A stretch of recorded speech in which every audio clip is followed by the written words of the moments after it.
Hi everyone, today we'll be looking at the October 2020 paper 2 in QA Mathematics.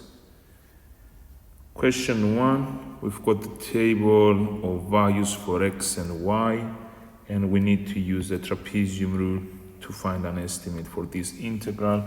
Now we know that the trapezium rule says that the area is approximately a half times the height of the trapezia, which is just the difference between two consecutive values of x, so it's 0.5 in this case, and then it's the first and last y value once, so 0.5774 plus 0.8452 plus twice all the intermediate y values, so 0.7071 plus 0.7746 plus 0.8165. Plug everything on the calculator to 3SF, this is 1.50. Now part B, using the answer we just obtained in part A, we deduce an estimate for this integral here. Well, the integral from 0.5 to 2.5 of 9x over 1 plus x square root dx is simply 3 times the integral of x over 1 plus x all square root, simply because the root of 9 is just a 3. So this will be 3 times what we obtained in part A. I'm going to be using full accuracy here, which turns out to be 4.51. And then, given that the value is actually 4.535, we need to comment on the accuracy of our estimate in part B. We see that both the estimate and what we're given here agree to 2SF. They both give me a value of 4.5. So I can simply say that the estimate is correct to two significant figure.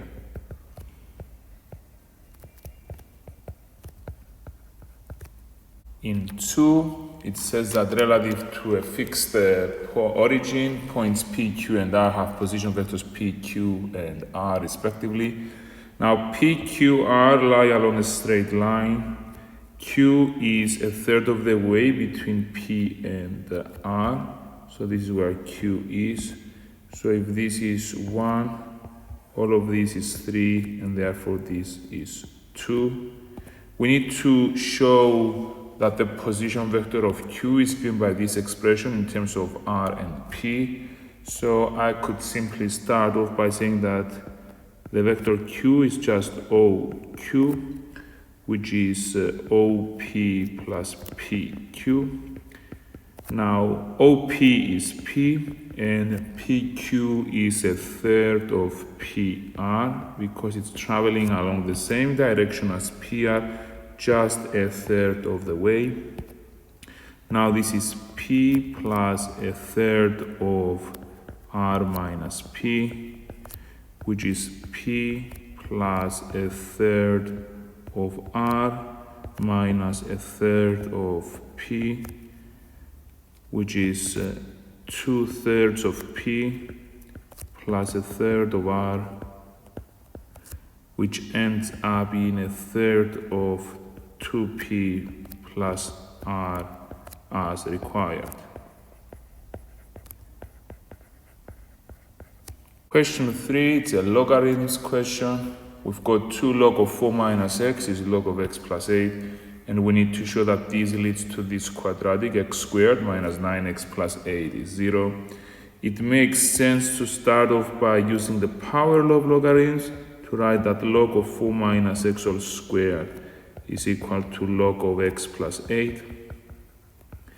We've got 1 log on either side, so they can be removed to end up with 4 minus x all squared is x plus 8. Which upon expansion will give me 16 minus 8x plus x squared is x plus 8. Let's collect everything on the left hand side and I get x squared minus 9x plus 8 is 0 as required.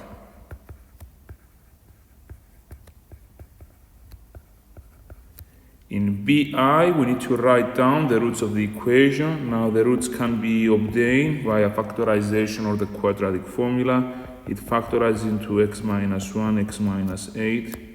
So either x is 1 or x is 8. And then we need to state which of the roots is not a solution of the original equation, giving a reason for our answer. Now we need to make sure that any solutions obtained here are compatible with the original equation. And we know that since the original equation is one that involves logarithms, we never consider the logarithm of a negative number.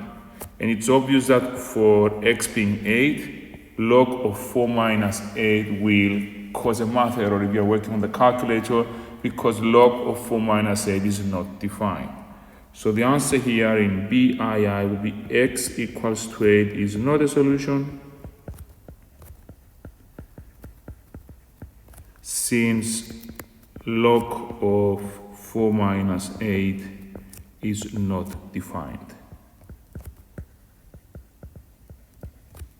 In question 4, it's a binomial expansion of a plus 2x to the power of 7. And we're being told that the coefficient of x to the power of 4 is 15,120.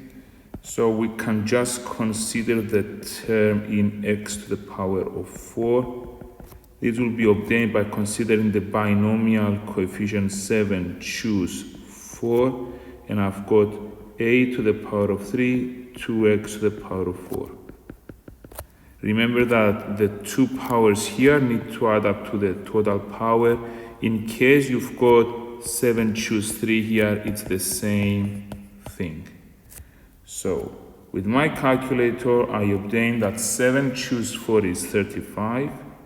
A cubed times 16x to the power of 4 plus dot dot dot, which leads to 560a cubed x to the power of 4. And therefore I can write down that 560a cubed is 15,120. So a cubed is 27. So a is the third root of 27, which is equal to 3.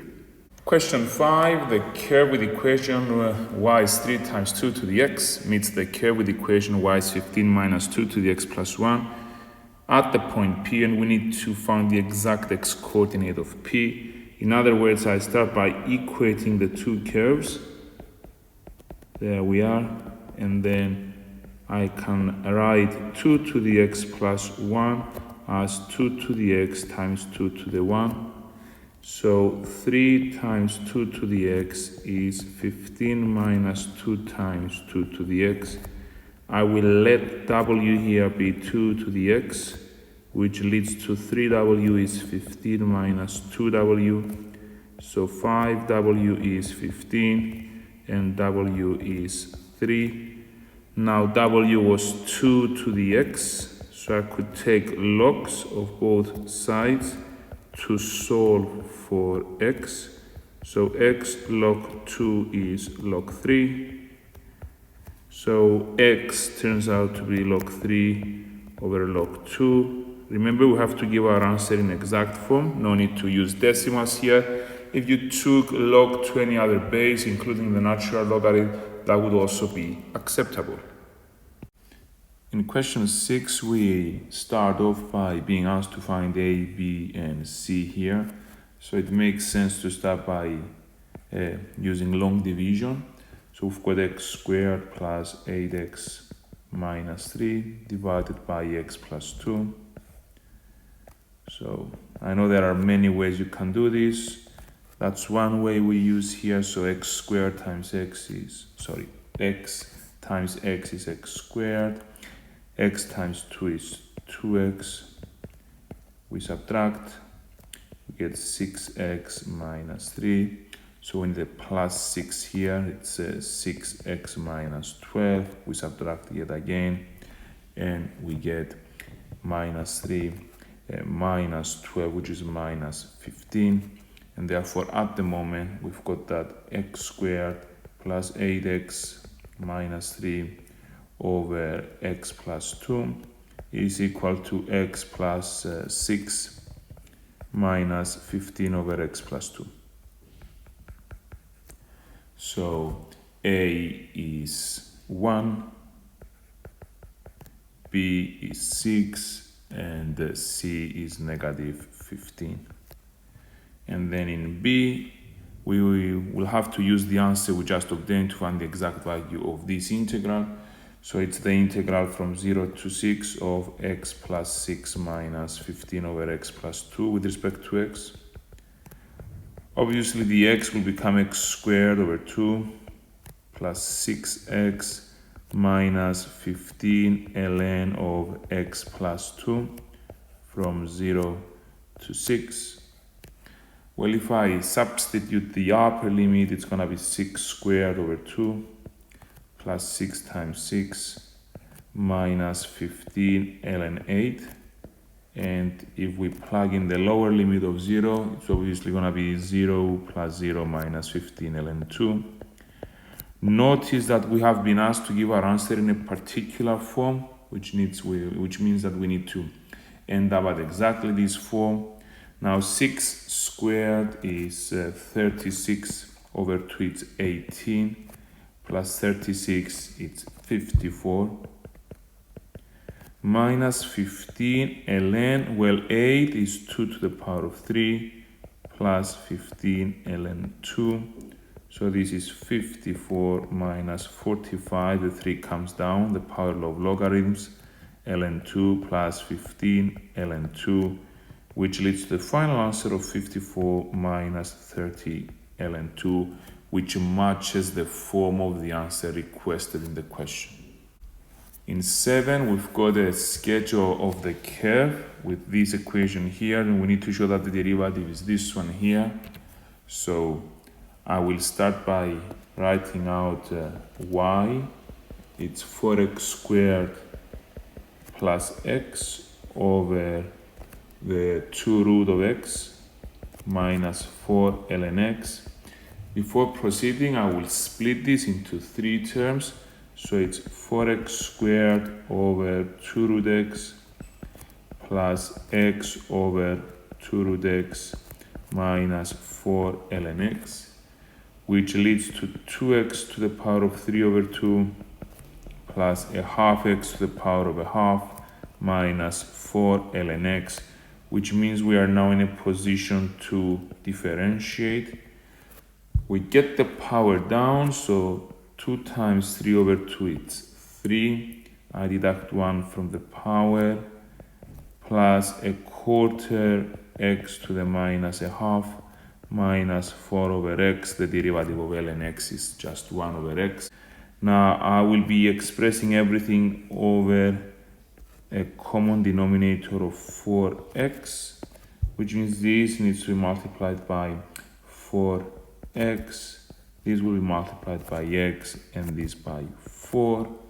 So we've got 12x to the 3 over 2 plus x to the half minus 16. And in order to match the printed answer, I will multiply top and bottom by x to the half. So this will become 12x squared plus x minus 16x to the half over 4x root x.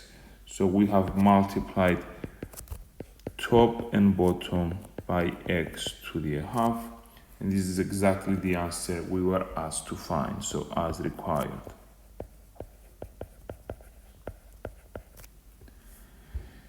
In part B, we need to show that the x-coordinate of P is a minimum turning point, so dy dx is 0. So the x-coordinate is the solution of this here. So dy dx is 0, which means that the numerator here should be 0. So this means that 12x squared plus x minus 16x to the half is 0. So I will just divide everything by root x. I will be getting 12x to the 3 over 2 plus x to the half minus 16 is 0, which means that 12x to the 3 over 2 is 16 minus x to the half. I will divide by 12. 16 over 12 minus x to the half over 12. So x to the 3 over 2 is 4 over 3 minus root x over 12, which means that x will simply be 4 over 3 minus root x over 12, and all raised to the power of 2 over 3 as required.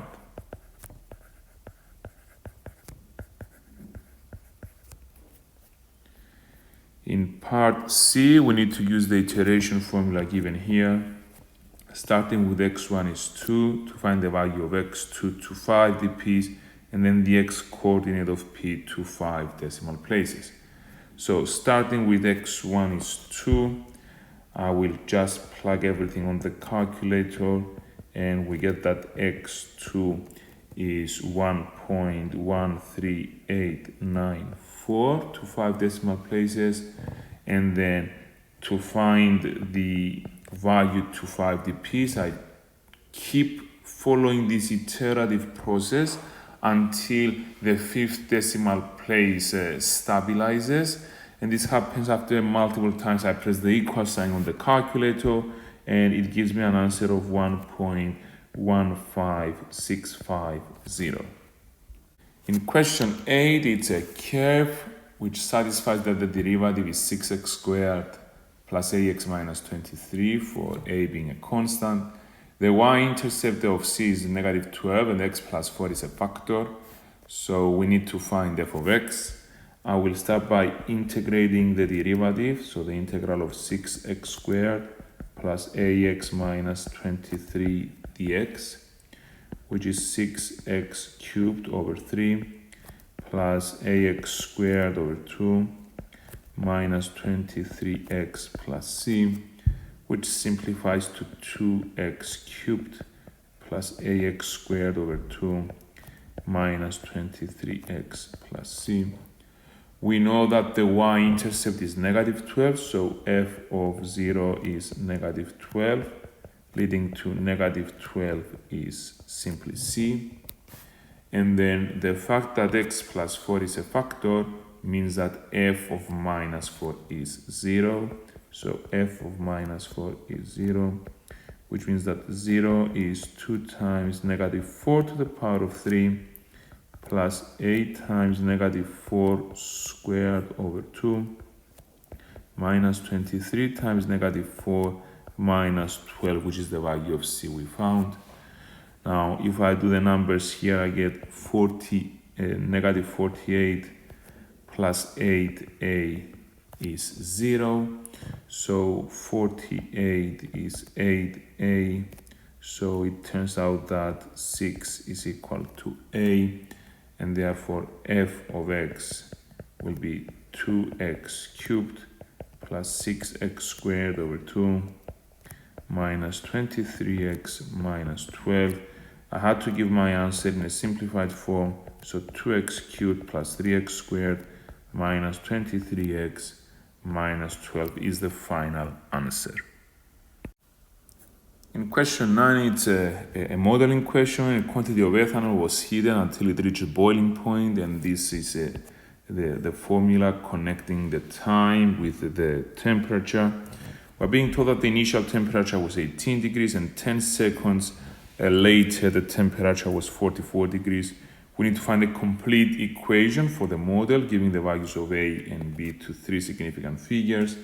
So we will start by saying that when t is 0, theta is 18, which means that 18 is equal to a minus b, because e to the power of 0 is just 1. And then when t is 10, theta is 44. So 44 is a minus b e to the minus 0.7. I can deduct the two equations here.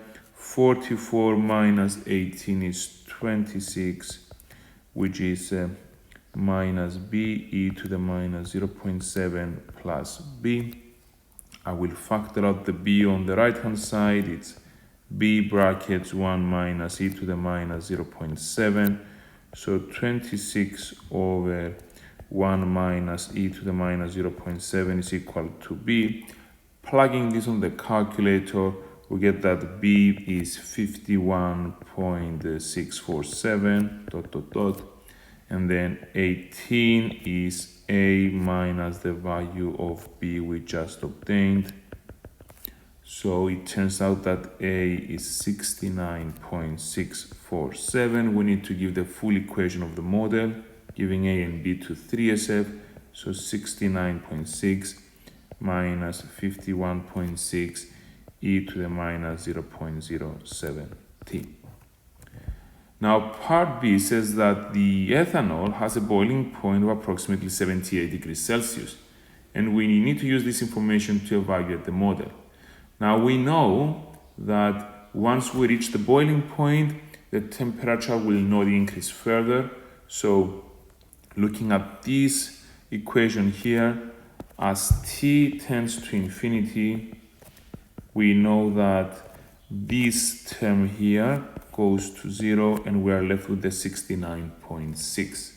So theta goes to 69.6 degrees Celsius. This is the maximum temperature reached according to the model.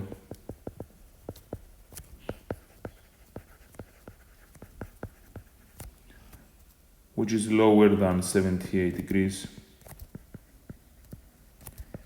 So even though we know that in practice the boiling point is 78 degrees, the model does not allow for this temperature to be attained. So I could say that hence model is not valid.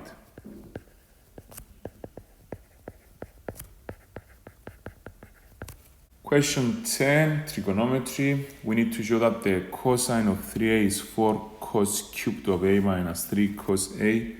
So we can start by saying that cos of 3a is cos of 2a plus a, which is cos of 2a cos a minus sine 2a sine a, using the addition formulae for cos a plus b.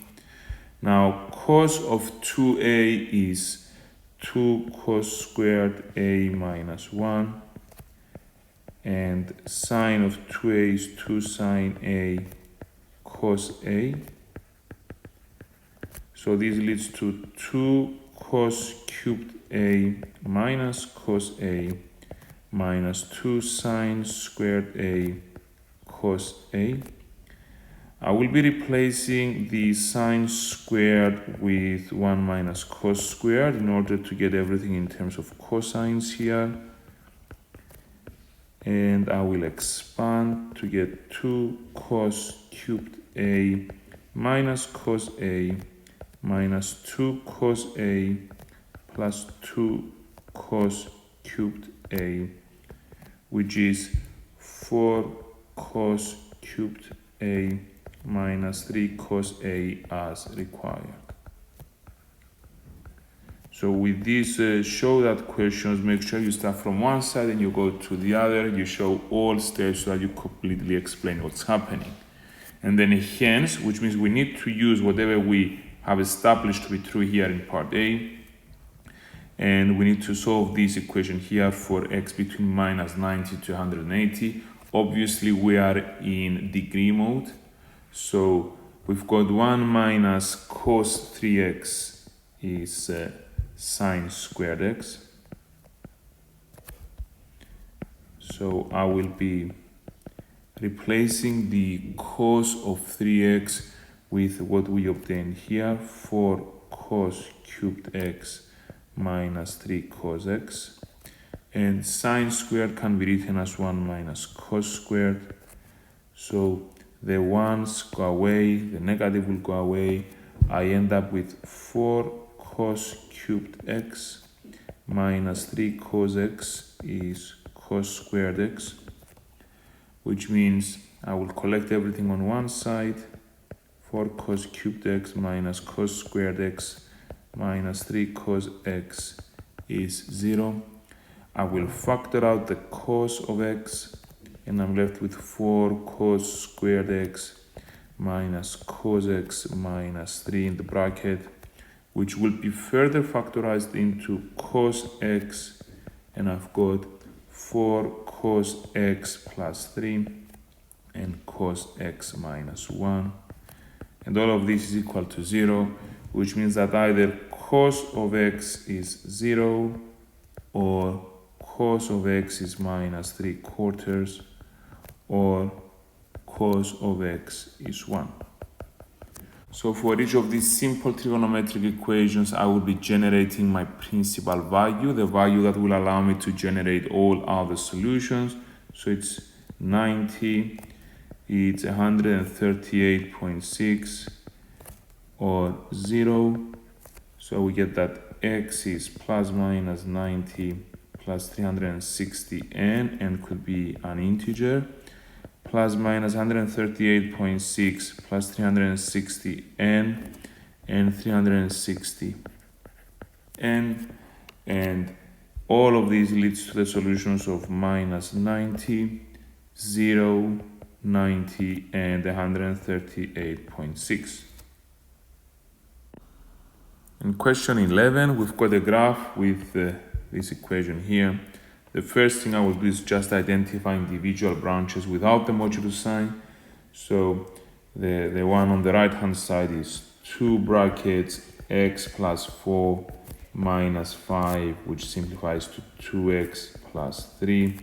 And on the left hand side it's minus 2 times x plus 4 minus 5, which is minus 2x minus 13. So at least I've got the equations that describe each line segment.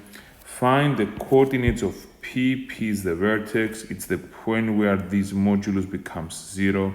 So this will happen at x is minus 4. And when x is minus 4, then obviously y is minus 5. So P has coordinates -4, -5. Now we need to solve the equation 3x plus 40 is equal to 2 modulus x plus 4 minus 5. So if I could quickly draw 3x plus 40, it's certainly steeper than this branch here, because this has a gradient of 2 and I want to draw something that has a gradient of 3. It cuts somewhere here at 40, so it should be something like this. So it's certainly steeper than what we have here. There's only one point of intersection, maybe somewhere here. So this is 3x plus 40. So I would simply equate these two. So 3x plus 40 is equal to minus 2x minus 13, leading to 5x is equal to minus 53. So x is minus 53 over 5. And then a line L with equation y is ax, a being a constant, intersects at least once. So it's a straight line that passes through the origin. So for it to intersect at least once, a limiting case will be this one here, because we've got one point of intersection as it passes through the vertex. And another limiting case is when it goes parallel to 2x plus 3. So if they are parallel, they have no point of intersection. If it gets a bit steeper, then they will have a point of intersection, maybe somewhere above here. So this line has a gradient of 2. That's one of the limiting cases. And we want to find the gradient of this line here, which goes through the vertex. So if it goes through the vertex and it has equation y is ax, I will simply say that I've got y is ax. It passes through the vertex, which has coordinates -4, -5. So -5 is -4a, which leads to a being 5 over 4. So I could go back just to recap on everything here. If it's this line here, Let me draw it for you so that you see it clearly. Maybe something like this. This here has a gradient of 5/4, and then we've got the other limiting case, which is the one that goes parallel to the original line. So this should obviously have a gradient of 2 passing through the origin, so it's the line with a gradient of 2. So this is y is equal to 2x. This is y is equal to 5/4x. Now, for this case, anything that is less steep than 5/4, it's good enough. And anything that is steeper than 2 is also good enough, because steeper than 2 means that I will have a point of intersection somewhere there. So all in all, it means that the values of a that will lead to intersecting at least once will be all a such that a is greater than 2, or all a such that a is less than or equal to 5/4. Not an easy part, this one. Question 12, we've got parametric equations, and we need to show that the area here is being given by this integral. So I will start by finding the values of t at the limits here. So this is when y is 0. So we need y to be 0, which means that 5 sine 2t is 0. So sine of 2t is 0. The first two solutions are 0 and pi, so t will be 0 and pi/2. This with the limit or the limits of the integral. Now we know that the area is given by the integral of y with respect to x, but in our case, because y is given in terms of t, I will be using dx dt as well. This is an example of parametric integration with limits of 0 and pi/2. Now, we know that x is equal to 6 sine t. So because x is 6 sine t, dx dt is just 6 cos t.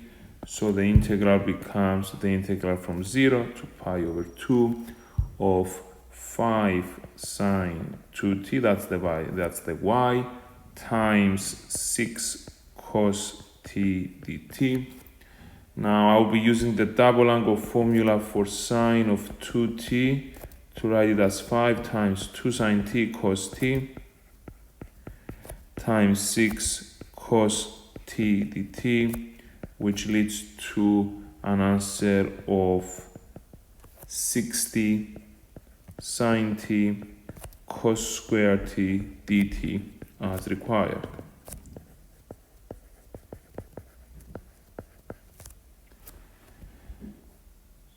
Now the second part is to use algebraic integration to show that the area turns out to be exactly 20.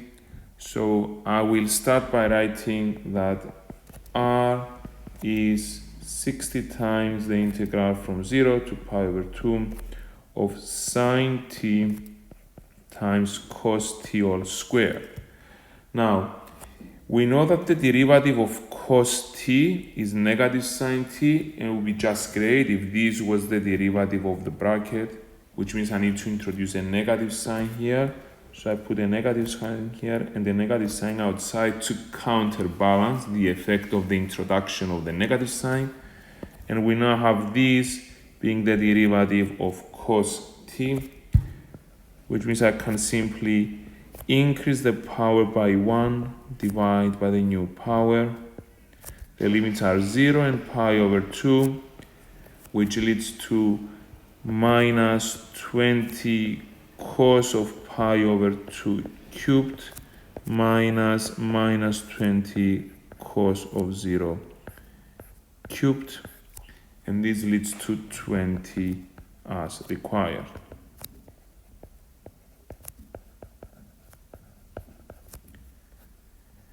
Now in part B, We're being told that the part of the curve is used to model the profile of a small dam. The x and y dimensions are in meters. The vertical wall of the dam is 4.2 meters in height. There's a horizontal walkway which we need to find its height. In other words, we need to find the difference in the x values between m and n, for which we know that their y value is 4.2. So that will be my starting point actually. So we know that y is equal to 4.2, which means that 5 sine 2t is 4.2, which means that sine of 2t is 4.2 over 5, which leads to the principal value being 0.99728, and this means that 2t is either 0.99728 or pi minus that. If I divide everything by 2, I get that t is 0.4986 or 1.0722. Obviously, I'm storing the values on the calculator to maintain full accuracy throughout this journey towards the final answer. So at m, we have that x is 6 sine of 0.4986, which is 2.869, and at n, x is 6 sine of 1.0722, which is 5.269, and the width is therefore given by 5.269 minus 2.869, which is 2.4 meters exactly. You need to include the units, otherwise you will be penalized. We have to include units because this is a modeling question.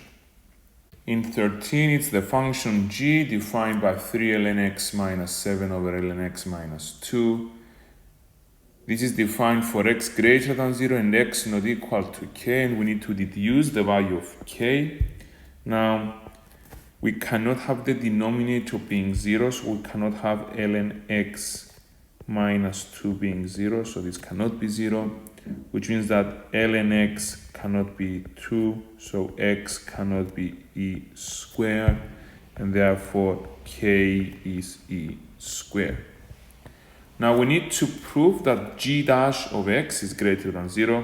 I'll be using the quotient rule here. So g dash of x, I start by differentiating the top, which is 3 over x, and I keep the bottom, which is ln x minus 2, minus keep the top and differentiate the bottom, all over the bottom squared. So all over ln x minus 2 all squared.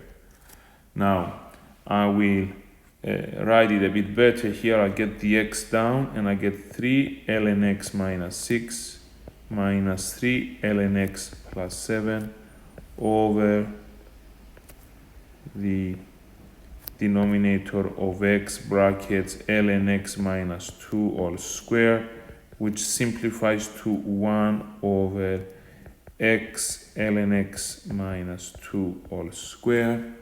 And I'm gonna say that since x is greater than 0, this is given by the question itself, and ln x minus 2 all squared is greater than 0 for all x greater than 0 and x not equal to e squared, because something squared can never be 0, then we can conclude that g dash of x will be greater than 0 as required for all values of x. And then in part C, find the range of values of a for which g of a is 0. So we have to solve g of a is greater than 0. So this means that 3 ln a minus 7 over ln a minus 2 is greater than 0. So the problem here is that we're dealing with an inequality. And when we're dealing with inequalities, we need to make sure that if we are multiplying by a negative, or if we're dividing by a negative, we reverse the inequality direction. Now, in order to avoid all of this, I will multiply both sides by ln of a minus 2 all squared. So this means I'm certainly multiplying by something which cannot be negative, which means I have 3 ln a minus 7 brackets ln a minus 2 greater than 0. This looks like a quadratic inequality. It has critical values at ln a being 7 over 3 and ln a being 2. So at a is e squared and at a is e to the 7 over 3. I could draw quickly a parabola here to see exactly what's happening. We've got e squared and e to the 7 over 3. It goes plus, minus, plus. We want to be positive, so we want this part. So we certainly want a to be less than e squared or a to be greater than e to the 7 over 3. But we also need to bear in mind that a has to be greater than 0. A has to be greater than 0, otherwise ln of a will not be defined. So the solutions are all a such that 0 less than a less than e squared, or all a such that a is greater than e to the 7 over 3. Question 14. We've got a circle lying on in the first quadrant. It has a radius of r. It touches the x and the y-axis. So I will quickly draw a sketch here to see exactly what's happening. So it's a circle lying entirely in the first quadrant. It should be looking something like this. So it touches the x and the y-axis. It has a radius of r. So it is clearly the case that the center is r, and the radius is r. So the equation of the circle is x minus r squared plus y minus r squared is r squared. We need to show that the x coordinates of the point of intersection of the circle and this line are given by this. So I need to use substitutions here. Before I actually substitute though, I will expand the equation of the circle. So x squared minus 2rx plus r squared plus y squared minus 2ry plus r squared is r squared, leading to x squared minus 2rx plus y squared minus 2ry plus r squared is 0. I will be substituting y is 12 minus 2x, the equation of the line here, into the equation of the circle, which leads to x squared minus 2rx plus 12 minus 2x all squared minus 2r brackets 12 minus 2x plus r squared is 0. I will expand x squared minus 2rx plus 144 minus 48x minus plus 4x squared, minus 24r plus 4rx plus r squared is 0. Let's look at the x squared terms. It's this one here and this one here. So it's 5x squared, that's good. It matches the printed answer. Let's look at the x terms. It's minus 2rx minus 48x plus 4rx. So it's plus 2rx minus 48x. And finally the constant 144 minus 24r plus r squared. So plus 144 minus 24r plus r squared. The only thing missing is for me to factor out the x here. X brackets 2r minus 48 plus 144 minus 24r plus r squared is 0 as required. So you have to be careful with the expansions here. It's quite easy to make a mistake. It's a show that question. We need to make sure we arrive at the printed answer, showing all steps along the way. Now, given that L is a tangent to C, so the moment I see the word tangent, there is a discriminant that's 0. I need to find the two possible values of R. So B squared minus 4AC must be 0, which means that 2R minus 48 all squared minus 4 times 5 times 144 minus 24R plus R squared is 0.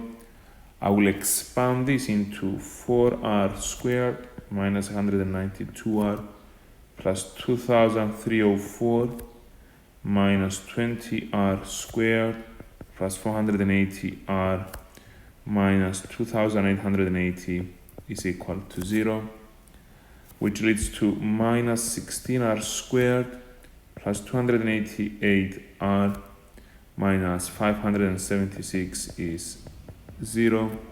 I'll divide everything by negative 16. I get r squared minus 18r plus 36 is 0.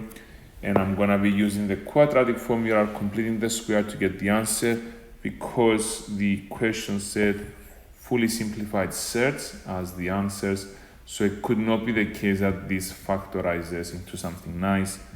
So quadratic formula, r will be minus b plus minus b squared minus 4ac, all square root, and all over the 2a, so 2 times 1. Plug this on the calculator and you get that r is 9 plus minus 3 root 5.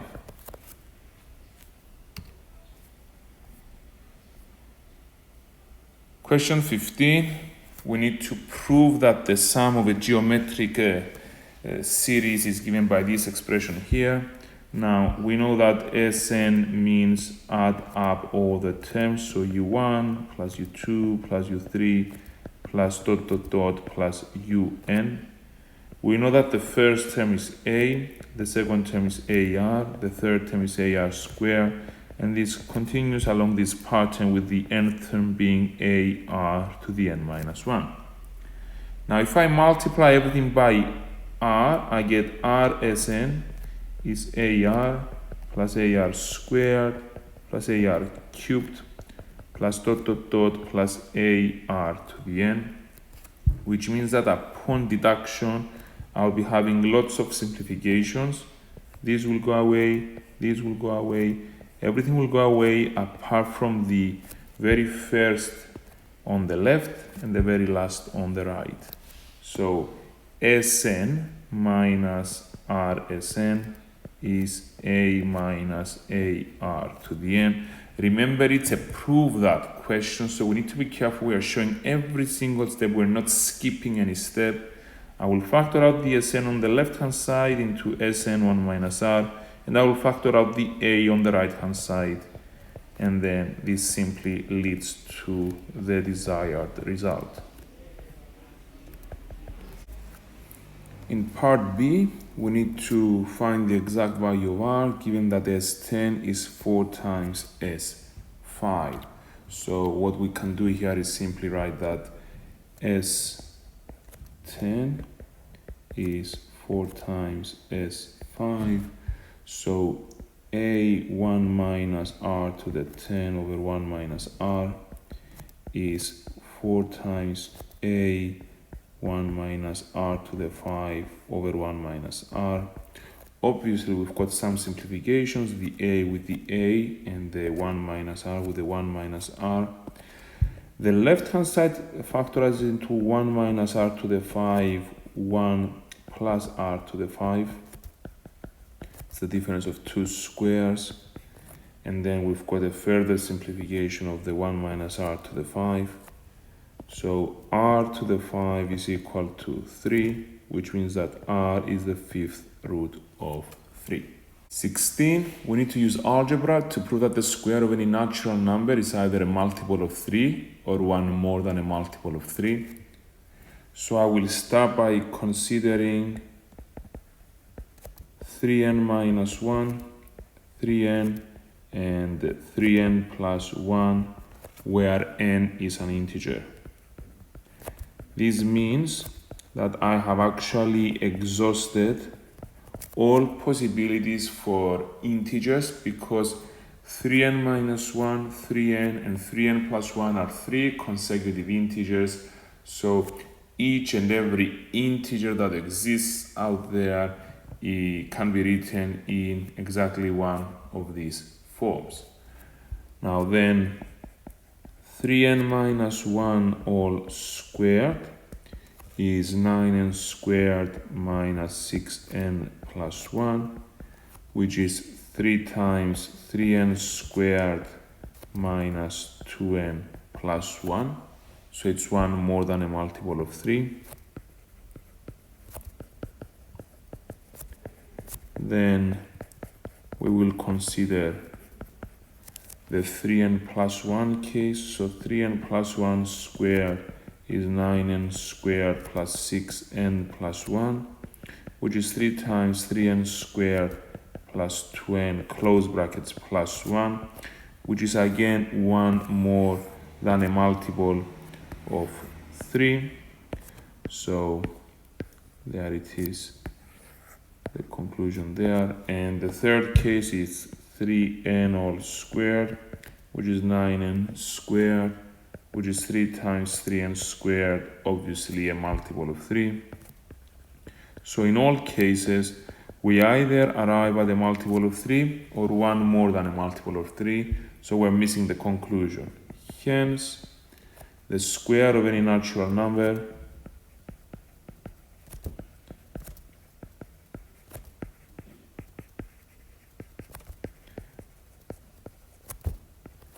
is either a multiple of 3